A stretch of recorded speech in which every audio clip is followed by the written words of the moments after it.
Well, welcome everyone again for joining us this afternoon. My name is Leanne Tremblay. I am a reference archivist and outreach coordinator for the Provincial Archives of Saskatchewan, and I'm here today to moderate the presentation. The presentation is all about the nursing sisters of the First World War, with a special emphasis on Gladys Matheson, who was originally from Saskatchewan, and her unique wartime records are stored here at the Provincial Archives of Saskatchewan. This presentation is actually inspired by an exhibit we have put together of her records that people can view here in Regina. But knowing that a lot of people who are not in Regina would also be interested in her records, we decided to put together this virtual presentation today alongside with a guest historian from the Canadian War Museum so that more people could benefit from it. So thank you so much again for joining us. I would also like to take the time before we officially start to acknowledge that the Provincial Archives of Saskatchewan currently occupies land that is located on Treaty 4 territory, which is the traditional territory of the Nahewa, Nakaway, Dakota, Lakota, and Nakota peoples, as well as the traditional homeland of the Métis. I also acknowledge that many of the people who are here on this call, including one of our speakers, are not currently located on Treaty 4 territory, but other territories found within Canada and North America. So feel free, if you'd like, to share in the chat where you're from so that others can see who is gathered here today to listen in on a very interesting topic. I would also like to mention that we will be having a question period at the end of this presentation. So we're going to keep it at the end of the presentation to make sure that both of our speakers have time to get through the material. So try not to forget your questions, and I even suggest putting them in the chat as we go through the presentation, and I'll make sure to come back to them at the end of the presentation for questions. This presentation today is a two-parter, so we're going to start with Mélanie, who will talk about the general history of the nursing sisters of the First World War, and following Mélanie, we'll have Brynne, who will talk about Gladys Matheson's life and her records that can be found here at the Provincial Archives. And so now, without further ado, we'll start out with our first speaker, Dr. Mélanie Morin-Pelletier. Mélanie is a historian in war and society at the Canadian War Museum in Ottawa. Since joining the museum in 2012, she has curated the major exhibitions Fighting in Flanders, Homefront 1917, Vimy Beyond the Battle, Armor, and co-curated Lost Liberties, the War Measures Act. She has many publications on Canadian military nursing, women in war, and on veteranhood. Welcome, Mélanie. Thank you, Leanne. Thank you so much for inviting me to take part in this event. And thanks to everyone who's joining us from across the country, as I'm seeing in the chat room right now. So it's always an honor to talk about women in the war, and especially the First World War nursing sisters who were among the pioneers. So I will introduce you to the broader subject of First World War military nursing, while Brynne will share the fascinating, inspiring, and very touching story of Saskatchewan-born nursing sister Gladys Matheson Crimp. So I will share my PowerPoint with you in a second.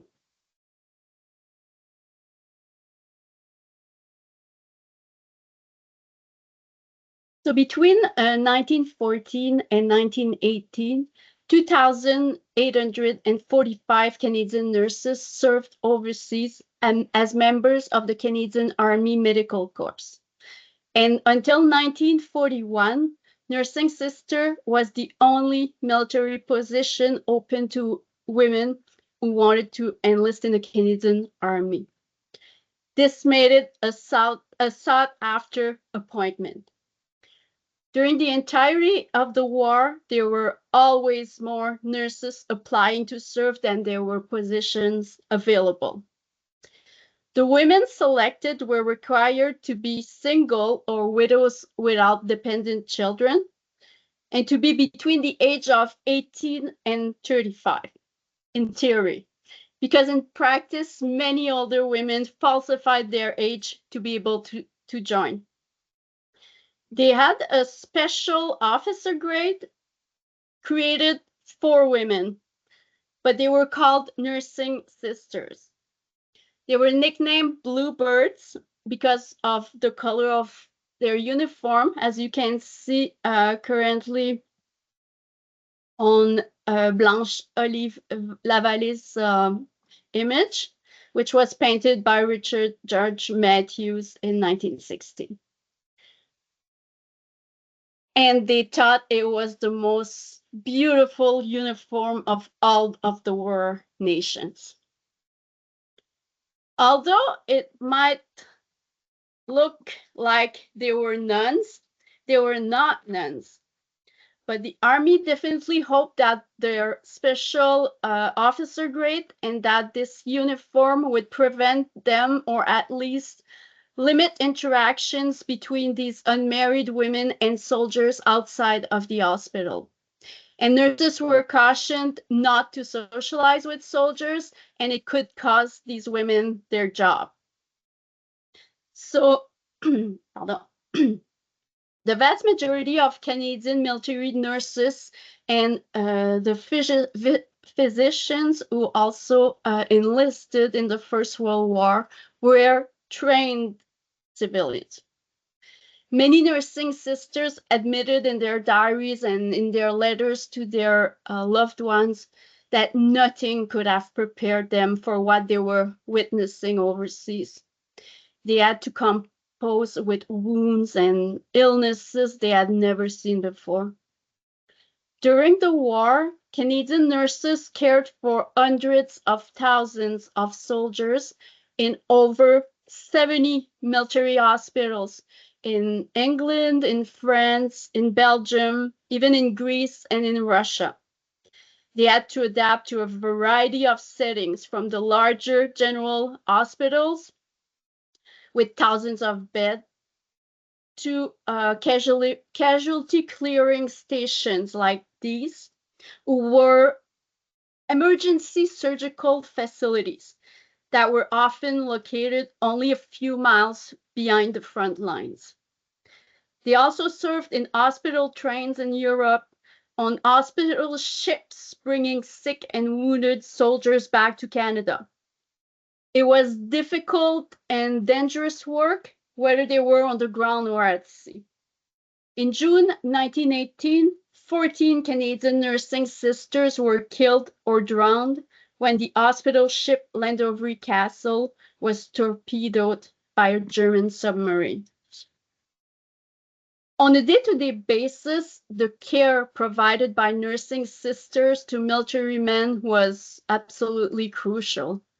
It was also extremely demanding, physically and mentally. When a soldier was wounded on the battlefield, he would usually be located by his unit stretcher bearers, and they would face grave danger to stabilize him and carry him to the closest field dressing ambulance or field dressing station, which was located directly behind the lines.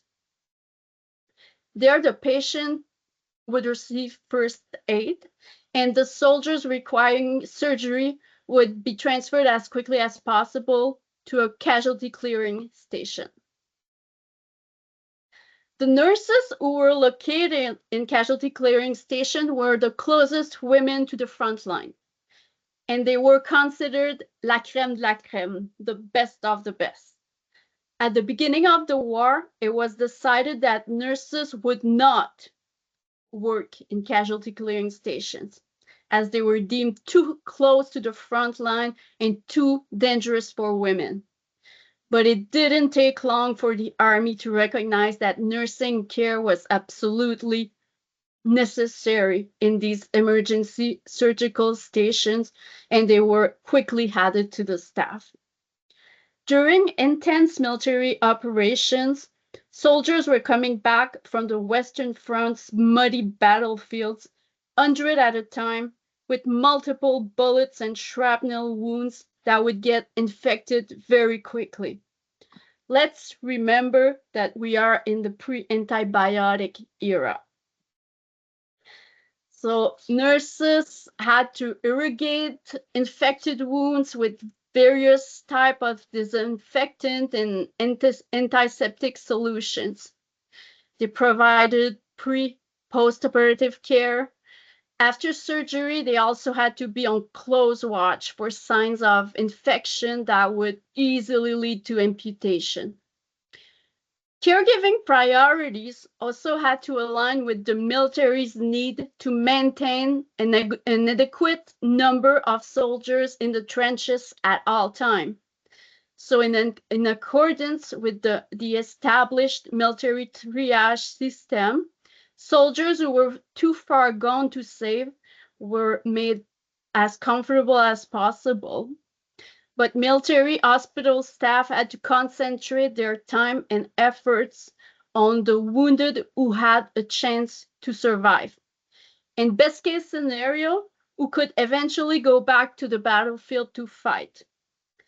A lot of nurses found this system very mentally hard to cope with.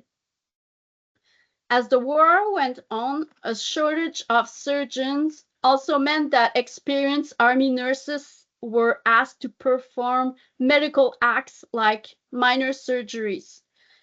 They also oversaw the dressing of wounds, even the very complex ones involving irrigation and draining. Starting in 1918, groups of Canadian nursing sisters, like the one that you see at the end of this table, were trained to administer anesthetics to patients due to a shortage of medical officers. It was expected of nursing sisters to also do everything they could to keep the morale high amongst the troops. When the battlefield was quieter, the nurses had more time on their hands. They tried to provide their patients with a respite from the war. Nurses offered them various forms of entertainments, including celebrating Christmas and other holidays with decoration and food. They were also organizing music concerts. They were organizing and taking part in sporting events, as well as distributing little comforts like treats, candies, and especially cigarettes. Times have changed. In spite of all the hardship that came with it, it seems that many First World War nurses found their work overseas very fulfilling. On this subject, a Canadian nursing sister wrote in 1917, and I quote, "It is very exceptional. It's a very exceptional occurrence to meet a sister who refers to her past work or experience in a superior manner." End of quote. So they remained firm in their conviction that they were making a significant contribution to the war by tirelessly taking care of sick and wounded soldiers.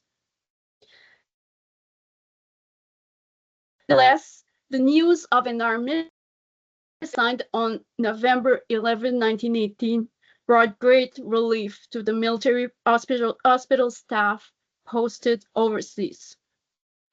Although they were impatient to come back to Canada, hundreds of nurses had to stay overseas for many, many months, some until the summer of 1919. And they were taking care of sick and wounded Canadians overseas. Furthermore, nursing sisters realized pretty quickly upon their return to Canada that the transition to civilian life after months or even years spent overseas would be challenging. I'd like to bring your attention to the words written by Canadian nursing sister Ellen Folds at the end of November 1918. She wrote, "To have come through this war alive will be to a great many like recovering from a terrible illness." Folds' words illustrate very well the difficult transition period that many servicemen and servicewomen went through after the war. So to conclude, I would like to highlight that as Remembrance Day is coming very soon, it will be the occasion for many of us to think about the men and women who sacrificed their life in war and military missions for Canada.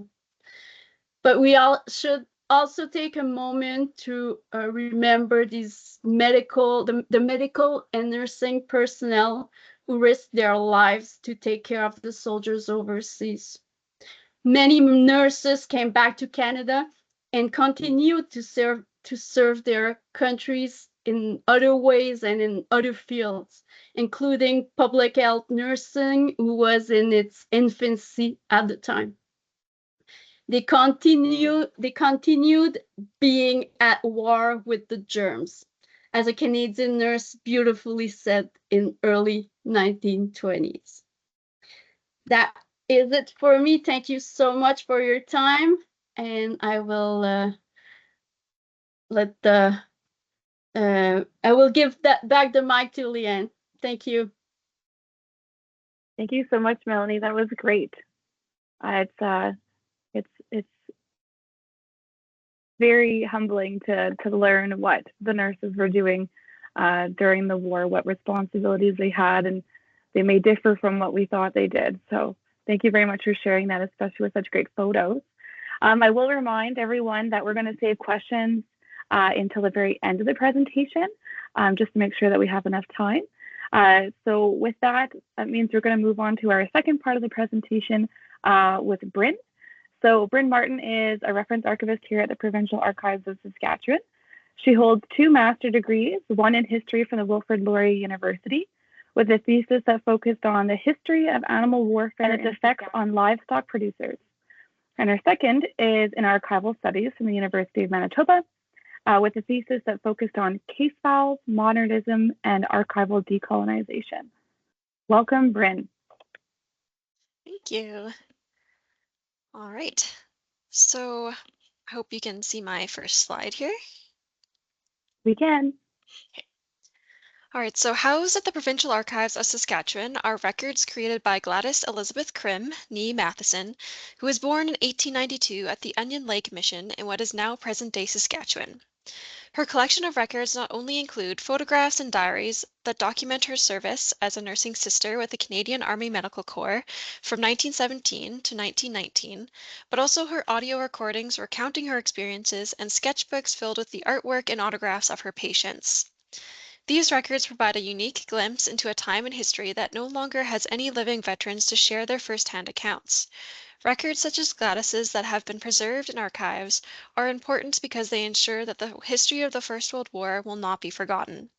Through records such as these, this history of duty, loyalty, and bravery will continue to be remembered and commemorated for generations to come.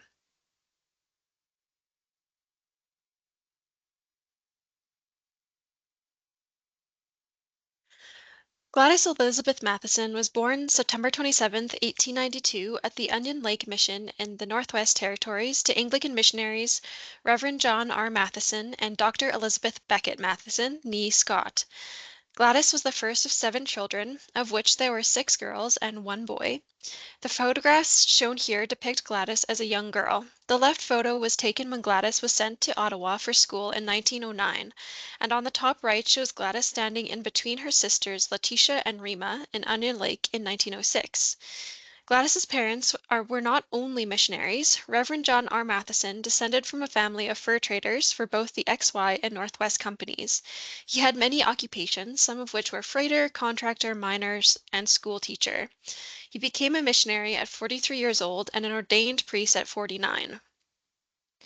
Dr. Elizabeth Matheson grew up in Ontario and Manitoba. She began her career as a school teacher in Winnipeg and later enrolled in medicine at the Women's Medical College at Queen's University in Kingston in 1887. However, she did not initially complete her studies. Instead, Elizabeth married John Matheson in 1891. In 1892, the couple moved to Onion Lake Anglican Mission. John became the principal of the day school there and head of the church. After birthing several children, Elizabeth was able to complete her studies in medicine at Trinity College in Toronto in 1898, becoming the first female doctor in the Northwest Territories. The Onion Lake Mission, according to Gladys's sister Ruth, was a collection of buildings: the mission house, the school, the church, Mother's Hospital, the storehouse, and stables. The St. Barnabas Anglican Mission was a day school that provided only the most elementary education. The majority of the 70 to 80 students were Indigenous or of mixed race. At the age of 11, Gladys and her siblings were sent elsewhere to obtain further education. In 1903, Gladys was first sent to the Battlefield Industrial School. Then, from 1906 to 1909, attended schools in Ottawa and Montreal to obtain education unavailable in Saskatchewan at that time. She returned home at 17 to work with her mother at the Missions Hospital and as a school teacher at the school. The bottom photo in the right shows Gladys standing on the far left with her students at the mission school. Eventually, in 1914, Gladys's father agreed to allow her to complete her nurse's training at the Winnipeg General Hospital. Amongst Gladys's records are two photographs which show her in both her duty and street nursing uniforms, taken during her training in Winnipeg. Gladys described her nursing uniforms in her audio recordings. We wore light blue uniforms for duty, with white aprons that were stiffly starched and veils over our hair. Our street uniforms were navy blue, long skirts and tunics, with wide brown leather belts and fitted collars on which we wore the medical insignia. Sometimes we were mistaken for Salvation Army lassies, but not when we wore our capes. The wind would whip around those, or we would throw them back to show the lovely scarlet lining. In cold weather, we wore long navy blue greatcoats. Due to the blue and white nursing uniforms, nursing sisters of this time took on the nickname of Bluebirds. Gladys successfully obtained her nursing certificate on May 23, 1917. Shown here is a photo from the graduating class from the Winnipeg General Hospital in 1917. Only 2 days later, Gladys enlisted for military service with the Canadian Army Medical Corps as a nursing sister. The CAMC recruited women who were not only British citizens and graduates of a recognized nursing program, but women who, in their eyes, possessed high moral character, a dignified deportment, and physical fitness. The women had to be between the ages of 21 and 38, as well as either single, widowed, or divorced.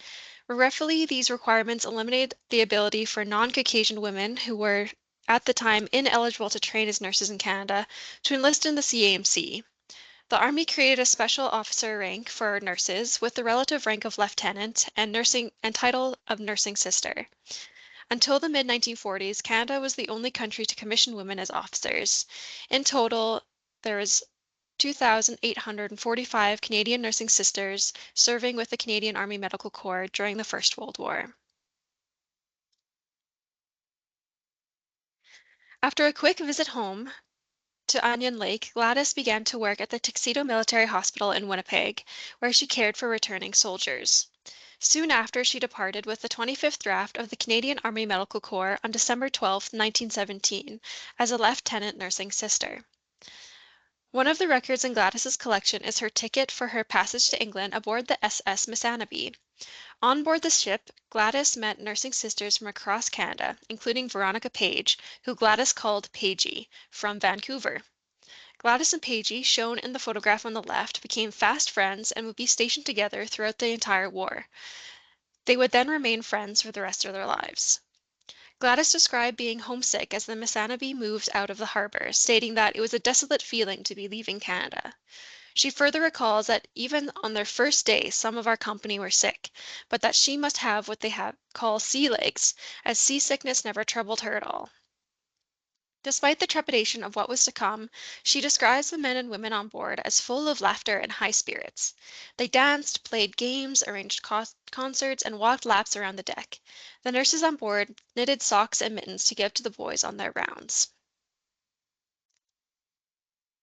The SS Missanabie set sail from Halifax on December 21, 1917, and arrived in Glasgow, Scotland on December 31st. After a brief stay in London, Gladys was assigned to work at No. 14 Canadian General Hospital in Eastbourne, England on January 8, 1918. She was assigned to the operating room, which had been the focus of her training in Winnipeg. Here's another clip from her audio recordings describing her experiences in England. I was assigned at once to the operating room. In Winnipeg, such duty had been the peak of my training, for I was quick and had firm and steady hands. There, however, operations had been corrective ones for physical disabilities. Here, for the first time, I saw the torn and mutilated bodies of strong young men from the awful battlefields of France, and assisted in radical operations to save them from death, but often through the amputation of limbs and seldom with hope that they could be restored to complete health again. An example of a wounded soldier is the man in the photograph on the right. In the left photograph, Gladys is in the center of the group of patients and nurses holding the bagpipes. The photos were taken during her time in Eastbourne in 1918. On May 6, 1918, Gladys was ordered to serve at the No. 3 Canadian General Hospital in Boulogne, France. In the top right corner is an excerpt from Gladys's diary from the day she arrived in France. The hospital was actually a group of huts, with 3 huts making up one ward. While each hut was built to accommodate 25 patients, due to the heavy convoys of wounded men that were coming in from the casualty clearing stations near the front lines, men had to be crowded in wherever there was space. Gladys's photographs are evidence that there was not always sufficient space, as is seen in the photograph on the left of the men laying on stretchers on the ground outside, waiting to be tended to by a nurse. Gladys reflected in her audio recordings about the dangers and fears that came with working in an active war zone. It might seem that at times we could put all that from our thoughts, but it was there. How could we be unaware as bombing continued and convoy after convoy brought wounded and sick men to our crowded wards? Marquees had to be erected just outside the huts to take the overflow, and when air raid warnings sounded, we would hurriedly bring those patients on stretchers or walking the short distance to lie on the floor of the huts that had only the slight protection of sandbags as high as the windows. Often patients who had beds asked to lie beneath them. Once an orderly and I put a nervous doctor under a bed. The bottom right photo shows Gladys in a hut with her patients. Gladys served in the medical ward for cases such as pneumonia, shell shock, and gas gangrene. Gas gangrene is caused by an aerobic bacterium Clostridia and is found underground in fields that were previously cultivated by manure but were left uncultivated for centuries. Trench warfare brought the bacteria to the surface by disrupting and churning the soil. The bacteria then contaminated the open wounds of soldiers on the battlefield and would produce toxins which cause severe pain, gaseous swelling, and rapid breakdown of muscles. Gas gangrene is fatal if left untreated.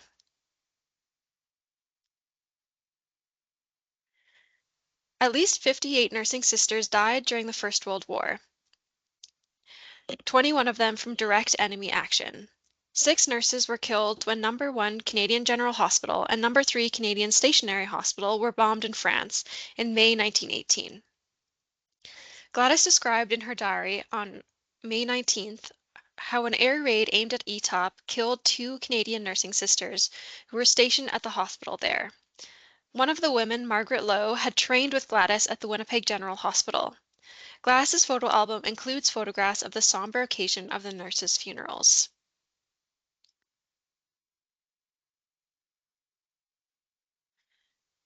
Gladys's photographs also capture her day-to-day nursing duties and patients. The photo on the left shows her with her fellow nursing sisters at No. 3 Canadian Military Hospital in Boulogne, France, 1918. Gladys is in the center, 5th from the left.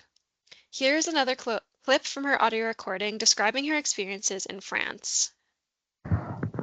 And through all those weeks, convoys brought the wounded and the sick from casualty clearing stations at the front line.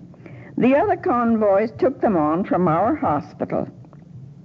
No patient was supposed to stay with us longer than 2 weeks.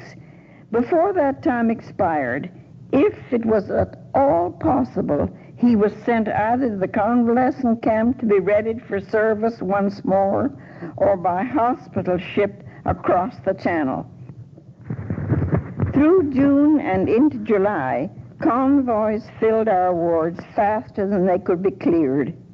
I was on night duty for a month in the medical ward, and it was crowded with sick men.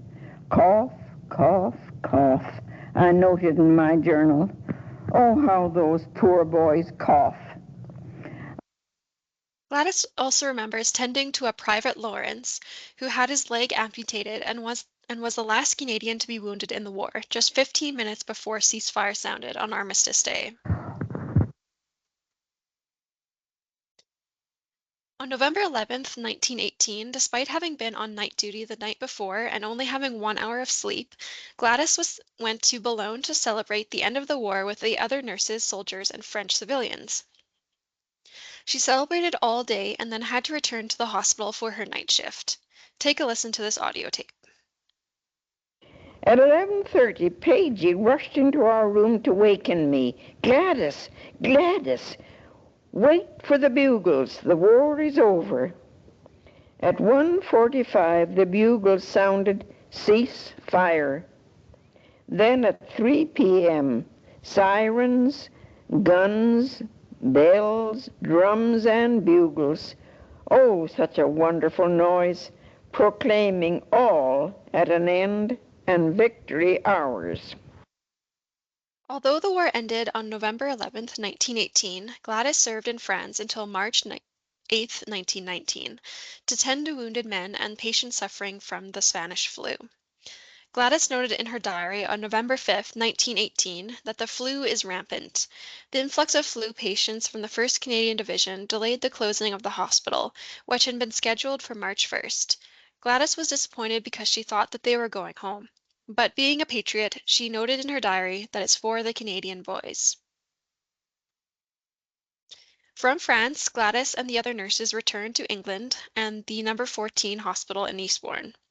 Gladys's experiences in France had changed her point of view. Quote, I found the No. 14 General Hospital at Eastbourne very different now, practically overstaffed with so many nurses back from France. These drawings are examples of sketches, poems, and signatures that can be found in Gladys's autograph book. Gladys collected these mementos from the men she nursed. The autograph book is an important record of her time as a nurse and the men she cared for, as it documents not only her story, but also offers insight into the thoughts and feelings of the men she nursed. Finally, on May 24th, 1919, she and Paigey sailed from Liverpool back to Canada. Upon her return to Canada, she served another year back in Winnipeg at the Tuxedo Military Hospital. Gladys received her discharge from the Canadian Army Medical Corps in July of 1920. This was common for many of the nurses that served during the First World War, as less nurses were needed after the war and as the Canadian Expeditionary Force demobilized. The nursing service was gradually decreased to only 12 military nurses by 1920, and the medical service was reorganized and redesignated as the Royal Canadian Army Medical Corps. Many returning nurses continued to care for soldiers by working in rehabilitation hospitals, while others like Gladys left military service and entered the private sector. Some took courses to become public health nurses, and some married and left nursing altogether. Gladys entered private nursing after the war, working in Winnipeg, Vancouver, and Hawaii.